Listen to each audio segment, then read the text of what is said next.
అప్పుడప్పుడు అంటారు అధ్యక్ష, సఖ్యతగా ఉండాలి, సత్సంబంధాలు మెయింటైన్ చేయాలి. మేము కూడా చేసినాం సార్. 2014 నుంచి 2020 సంవత్సరం దాకా 6 సంవత్సరాల పాటు సఖ్యతతో ఉండి సాధించుకునే ప్రయత్నం మేము కూడా చేసినాం.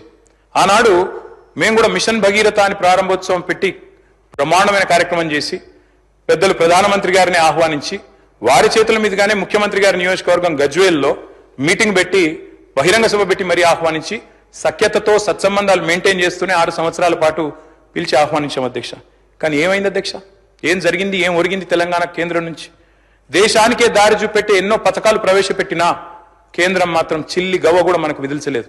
ఇంతకుముందు ముఖ్యమంత్రి గారు చెప్పారు, పన్నుల రూపంలో రూపాయి ఇక్కడి నుంచి పోతుంటే మనకు తిరిగి 42 పైసలే వస్తున్నదని. అది వాస్తవం అధ్యక్ష, రావడం లేదు. మనం ఇస్తున్నది ఎక్కువ, వారు తిరిగి ఇస్తున్నది తక్కువ. కాపీ కొట్టిన అధ్యక్ష మన పథకాలు ఎన్నో.